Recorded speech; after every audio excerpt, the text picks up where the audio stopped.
Usema kana shindo venye nitasema but hii ndio complaint. Nasikia hapa hivi kuna watu wanatuwatch. Mnatuwatch na mjasubscribe. Sipendi mzaa. Sijaifanya anything for free. Ni kama mnanitumia. Sipendi kutumiwa. Nice one. So boom. Right. Starting us off this week. What's been happening locally? Let's see. What do you have for us? Well, my week has been good. Just danganya. It just in this week, 1 week. Anaitwaje Toxic ameangusha ngoma. Wanaitwaje Wakadinali wameangusha ngoma. Nani mwingine Brooklyn Boys Bootros wameangusha ngoma. Uko flani Mama releasing an album. Walai.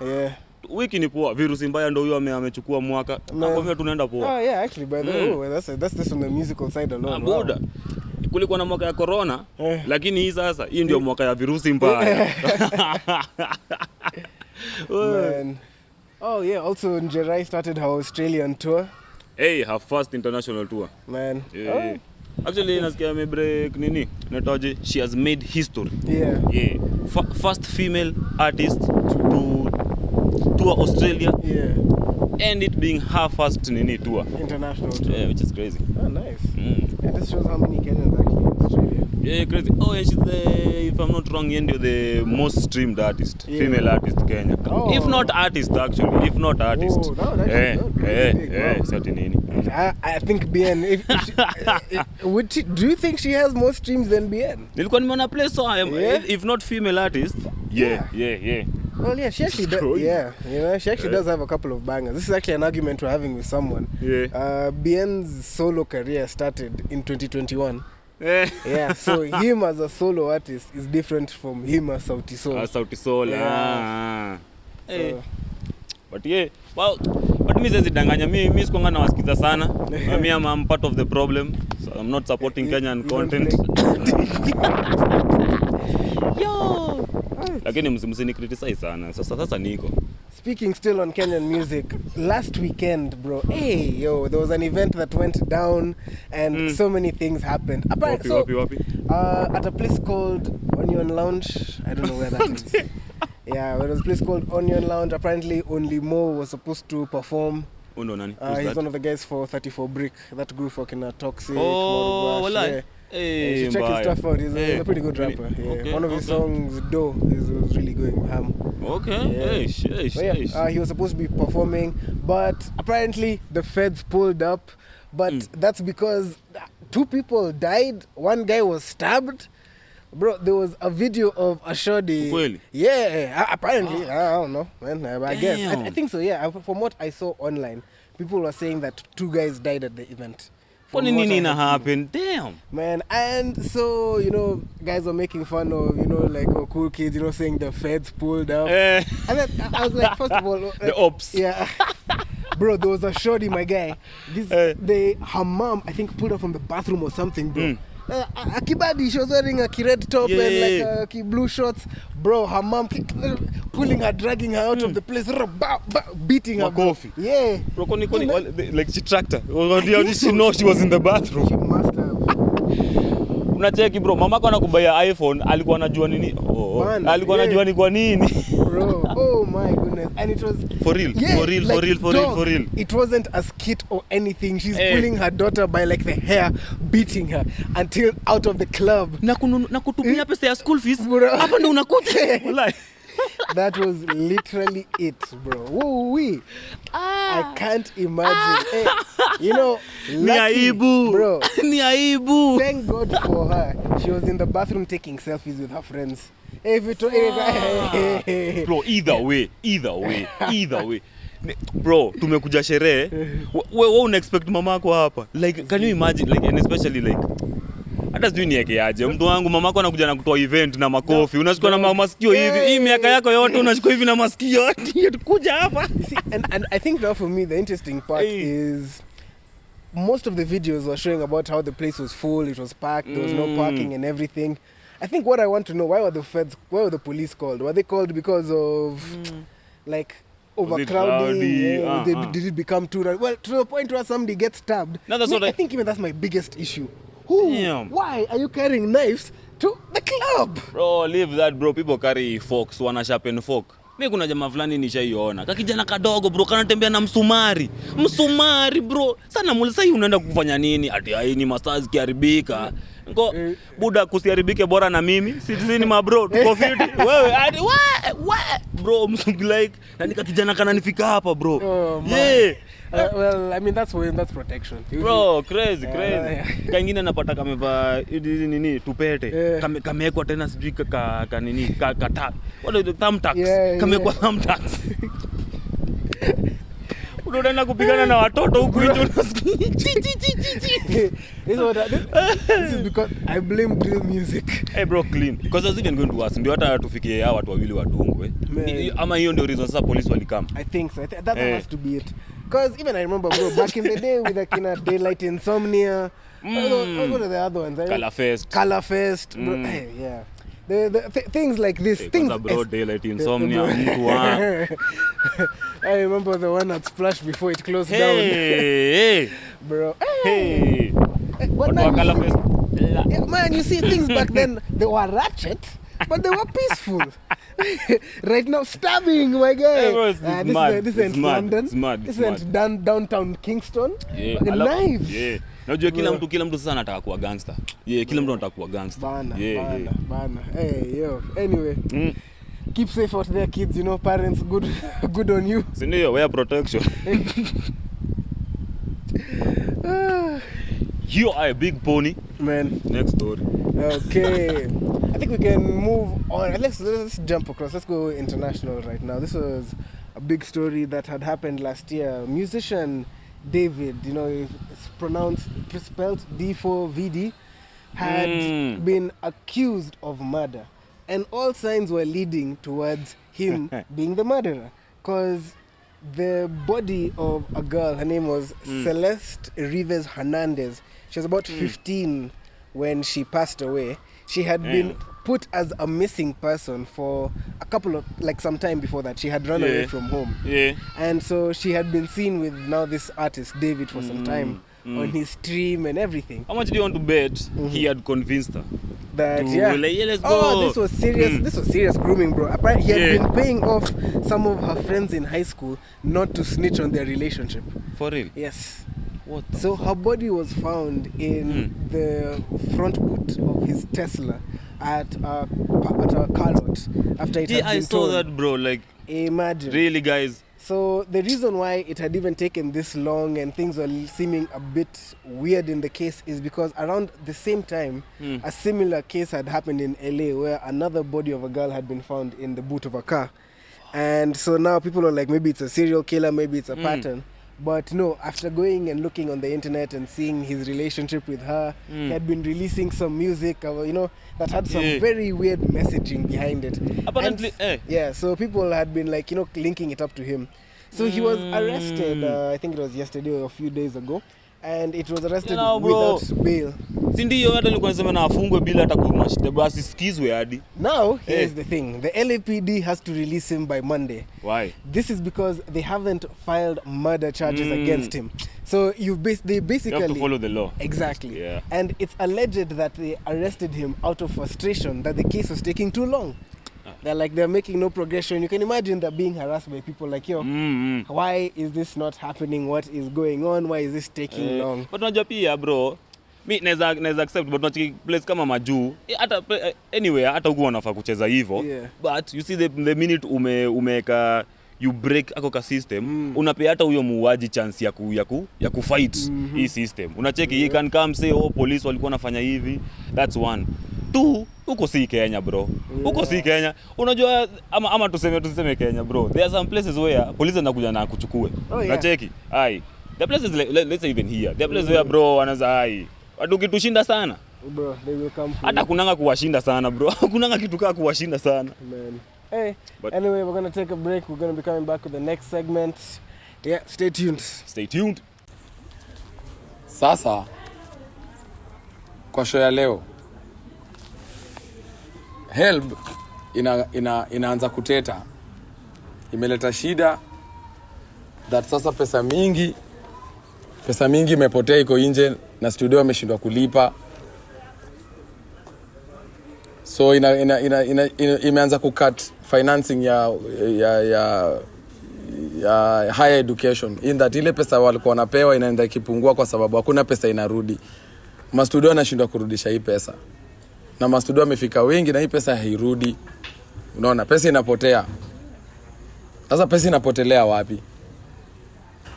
Pesa inapotelea wapi? Wewe umeamua unasaidia watu hii wasome, waende mbele na kusoma. Unaona? Pesa inapotelea wapi? Umepatia mtu campus pesa afanyie nini? Umempatia asome, lakini inafanya mambo ingine. Nyinyi wenyewe mnajua mashule zenye mmefungua, zenye mnapeananga pesa ya HELB huko. Hawezi ambia mtoto ati usikunie hapa na umuoneshi ni wapi atakunia. Atajikunia. You give these students money so that they study. But amjawekea mikakati yenye iko for them waweze kurudisha hii pesa. Wao umenipatia pesa, nimesoma ndio. Lakini mikakati gani uliweka yenye itanisaidia mimi nikitoka after kusoma niweze kurudisha hii pesa?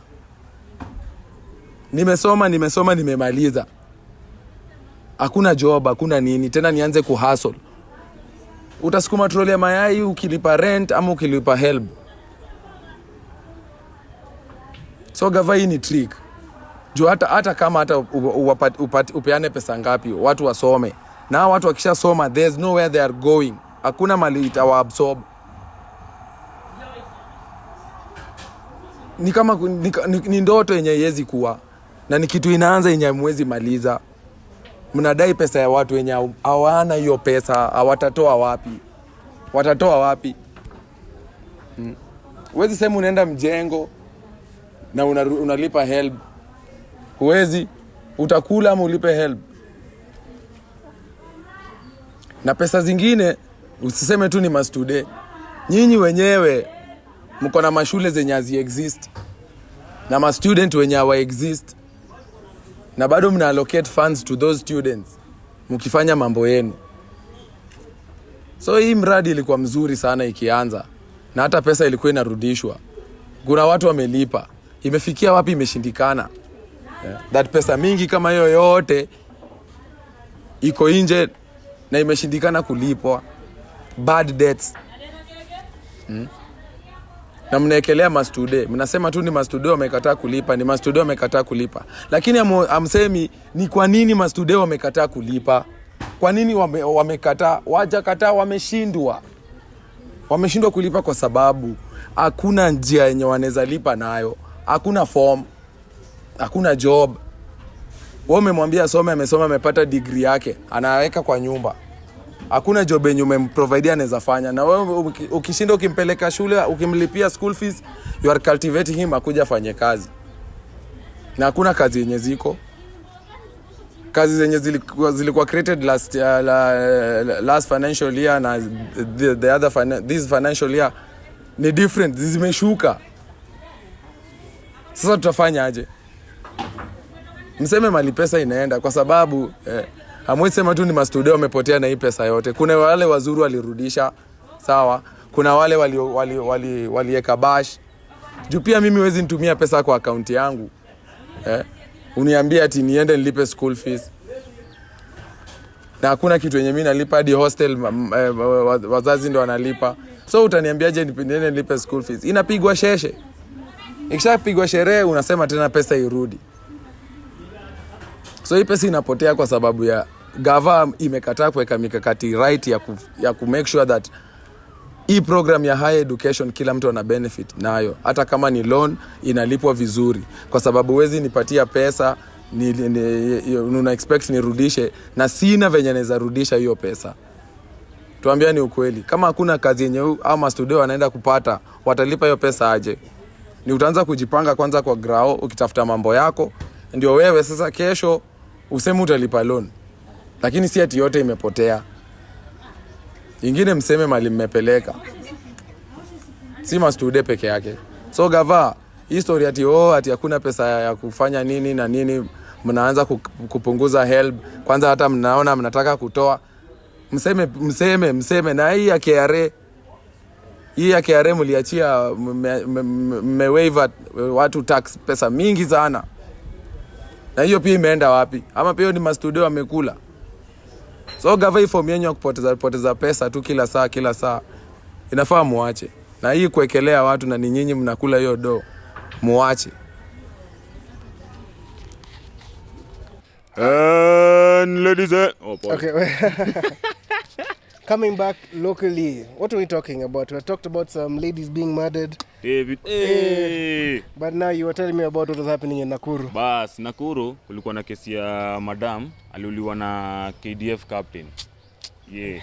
So and the video ilikuwa na trend, watu nikao walikuwa wamepigana. It seemed like it was it just seemed like it was bad. Yeah. And if hata venye House alikuwa na explain hiyo kitu, bro ilikuwa mbaya. Alikuwa anasema huyo jamaa like the house help literally saw the guy come for the knife. Yeah. She saw him put the knife and like by the time she's shouting like now kwambia like ayo nani?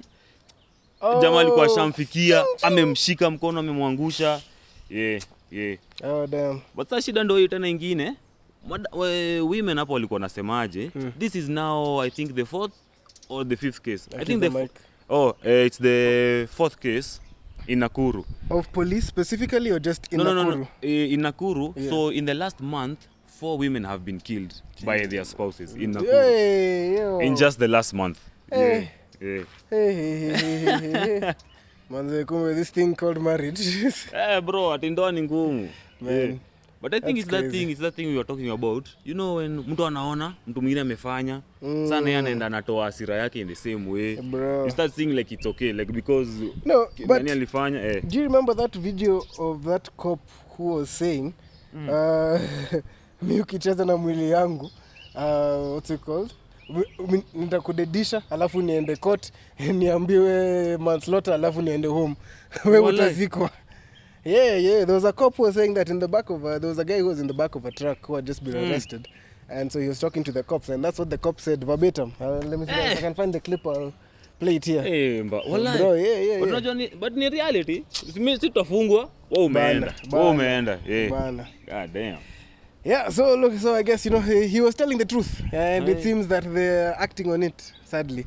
But no, specifically in Nakuru, what is happening, my guys? Hey, bro. Don't you guys have marriage counselors over there, bro? Worst case scenario, even just I don't know, man, go to the church. Hey, bro. Talk to someone, guys. Bro, please. Hata young people mtu wangu. Unajua pia bro, hata watu young wameanza hizi mavitu za mtu anakukosea, mnaenda saa mnaanza kutishana na visu. Before kulikuwa hata na imagine, listen to this bro. Mtu ati chali yako anaenda nalala na dem, si ndio? Nyinyi mnakuja kama madem, mnatisha u dem bro na kisu mnamweka mpaka shingo nini. Vitu ziko mbaya.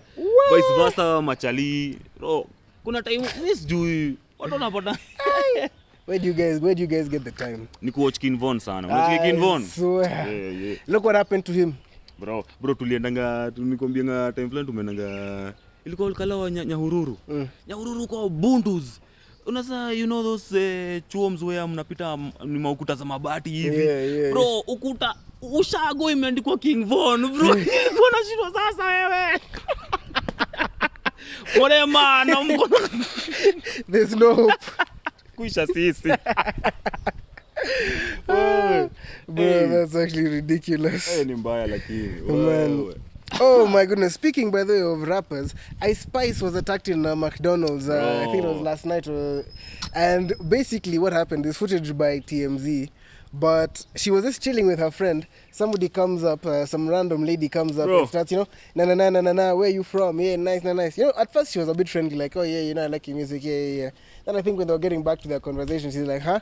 Well, you're not listening to me? Yeah, where you from, Nana? And then she goes and smacks her. Bro. And then now, Ice Spice, good on her, bro. Like, no cap in her rap, bro. She stood on the tables, walked across and was like, nah, let me fight her. Then showed his boyfriend, tried to intervene. He was like, nah, on your mama, get out of my way, let me fight her. And even the guy was being weird trying to fight. Yeah, that's what now he wants to... Bro, this thing about guys fighting, like, bro... Hey. Woni unache kwenye unakunja ngumi yako like na una bro, you're different. Man, you're different. I think that's one of the greatest unnecessary feeds. Like if we actively or if I see you trying to hit a shot, And it's not like that woe unto Superman. you, bro. Woe No, unto you. and exactly. And it's not that Superman situation where I see 7 guys around it. Bro, yeah. Easy. Let's go me and you. Yeah. Mi hata That's nachingu wild. unatoa wapi hiyo nguvu. Like, do you know, like, bro, let me not even lie. Zile vitu tunaambiwa yangu self control. Like, do you know what it means for you to ni kama kupiga mtoi ngumi? Like, do you know that's failure on your part? Like, when mjinga. Kwa hivyo mtoto amekufanya umekasirika mako. Hey, congratulations mjinga mwingine. Bro, hakuna vi. Wewe enda elezea mama yako ati mtoto alinitukana nikampiga. Bro, utalalishwa chini unapigwa viboko. Nililea mpala. Hey, clean. But honestly, it gets to a point. But you've noticed like the last was it like this last month, like streamers, like popular guys are just being attacked. Yes, like Nico, a thing. yes, Nico was attacked. Marlon alikuwa anatishiwa UK. Nearly apparently even the guys who were tishing him like had knives. Well, at least one of the guys was literally holding a knife to him like at the back. Hey. Crazy. Man. And it's all some weird energy. Because that Ice Spice bro, imagine ana come up to her anaanza kumwambiaje ati siwe ni Ice Spice ati yours is to shake us, ati get up shake us. Yeah, that's disrespect, bro. Yeah, what the fuck? Yeah, that's disrespect. She deserved it, bro. Good on Ice Spice. Weird human beings. Man. Speaking of which, let's just this isn't exactly political, this is apolitical, but somehow both the former president and the current president's sons might end up in a boxing match as well. For real? Yep. So this started when... Hey. Alright, brother, let me explain to you what happened. Hey. So, Hunter Biden was being interviewed by Channel 5. I don't know which state that is, but in America, one of the Channel 5s was interviewing him, and he made some comments regarding Melania Trump's alleged relationship with Jeffrey Epstein. And Melania did not like the comments that he made, so she served Channel 5 and Hunter Biden with a $1 billion lawsuit unless they take down the video.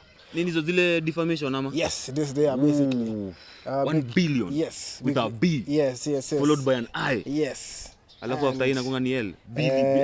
God damn. Not me. B. Yes. And so, what ended up happening after that is Channel 5 went back to sit down with Hunter Biden, where he promptly said, "Fuck that," and I quote. And now he said, on top of telling the First Lady F that, he challenged Donald Jr. and the other one to a boxing match. Have you noticed like everything now ni kama everyone is a content creator. Like I swear like live streamers ni kama walituchoma. It's about staying relevant in this day and age at this point, honestly. Yani unataka kuniambia saa bro, when is president son so hata unatisha boxing match. Yep. That's basically what we're doing. Speaking of the president, I guess now we're just going to jump into politics. Yep. Speaking of the president, Trump last week posted himself with an AI image of him as Jesus. Wait, my mistake, as a Red Cross doctor. And people were, that's where like the Catholic supporters that he majorly had, those are the guys who actually got him into office. Those are a lot of his voter base, apart from, the Zionists and just the MAGA crowd. It was a lot of American Catholics. So religion American is very big. So that was quite blasphemous, and he lost a lot of points on that. To make matters worse, he was beefing with the Pope, saying that he's soft on crime and is, weak and all, which made the Italian Prime Minister be like, that is unacceptable, and led to Italy pulling a lot of military support, provisions that they were giving to Israel. And what makes this interesting is that the Italian Prime Minister and Trump have been quite friendly, just very diplomatic. In fact, he's the one who Trump was saying is a very beautiful woman when the Israel and Palestine was signing the peace treaty. Damn. But now the Prime Minister is seeing that the relationship with Trump is probably going to get her a loss in the re-election. Man, they're trying to stop us. Kupigia na kuona nyamazia hapo bro, nyamazia hapo, endelea. So and it's because when JD Vance recently went to Ukraine to go and support, I think it was the Prime Minister, and basically he endorsed him, he ended up losing significantly.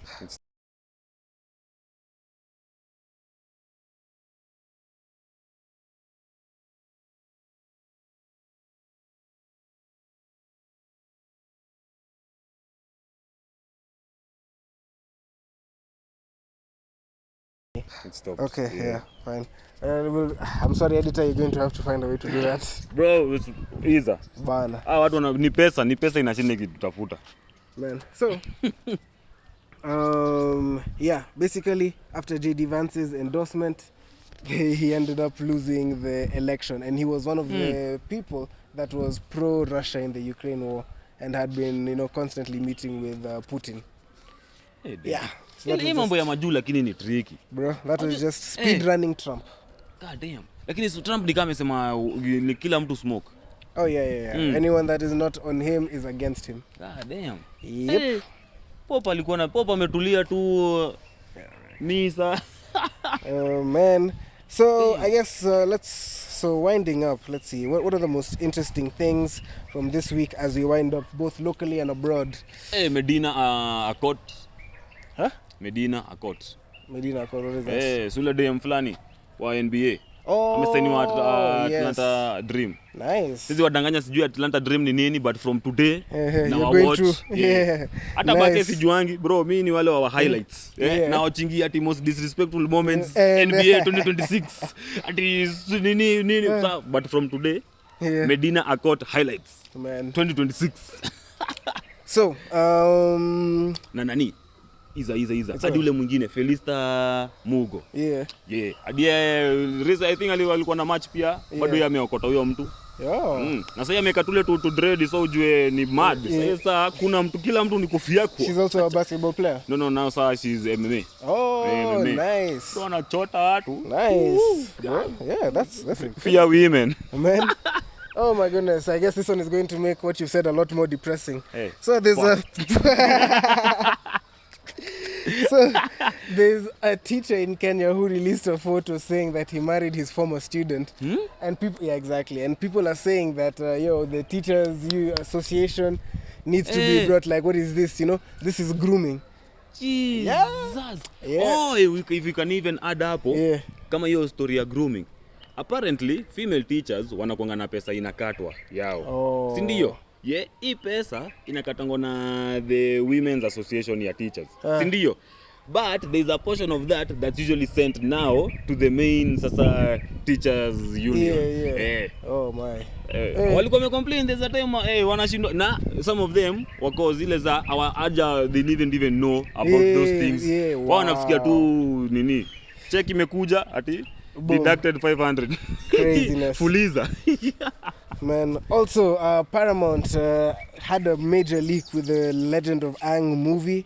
It was supposed to be released October 9th, but then when they said that they're going to pull it from theaters, guys were like, you know what, F that. So one employee from the distribution office sent it to a friend, that friend sent it to another friend, and it ended up leaking all over Twitter.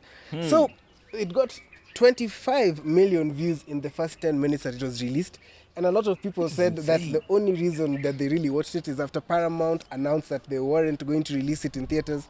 They were like, I'm not going to pay for Paramount Plus when I can get it here. Oh, wait, bro, it was going to be... See, I thought they said this was in DVD. CD or something, what DVD? No. Hey. It's straight to streaming. Kuna kutukaa hiyo. Walai, for real? Yep. And still on animations, the Iranian government has taken a very interesting turn with their propaganda. Now they've started using Lego raps and just other AI-generated animations. And this is actually caused because of America. After the bombings that they've done on all the major parliament offices, you'd find that all the older generation of guys that would be in charge of the media and propaganda and stuff are dead. So it's now left to the younger guys, and they're like, you know what? AI. I think, yep. From the AI. And they found how to make it work. God damn. Alafu, kama tunazongelea AI. Yeah. Si Yuso kulikuwa Mbere North. Oh. Si Mythos Mbere North. Si kulikuwa na ile protest ya ile nini? Ishiara. Level 5. Iko level 4 apparently. Walikuwa nasema ati hizo picha ni za AI. Wow.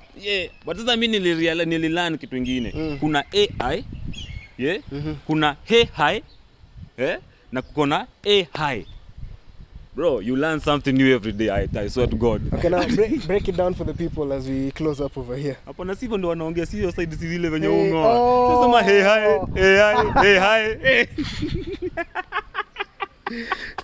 AI. Hi.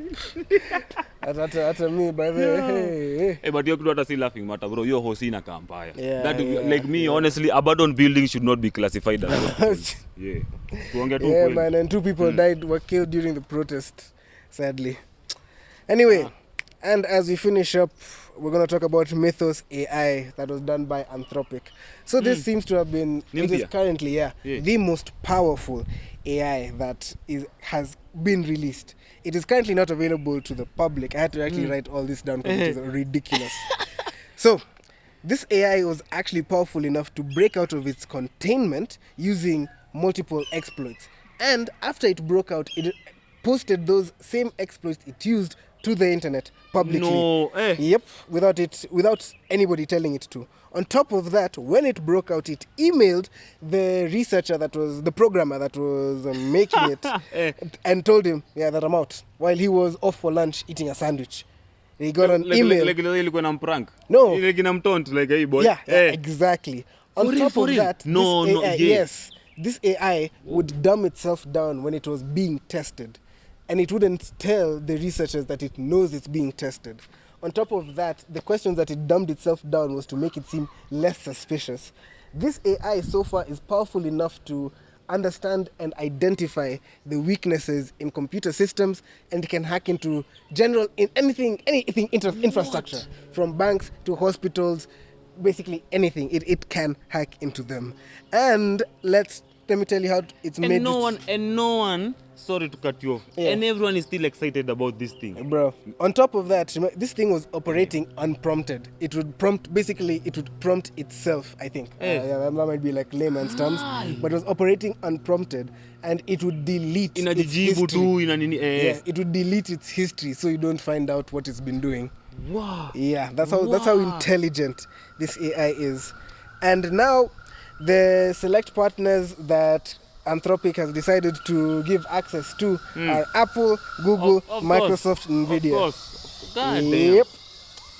Na bado uko na Google account. Brother. Guy. Jesus Christ.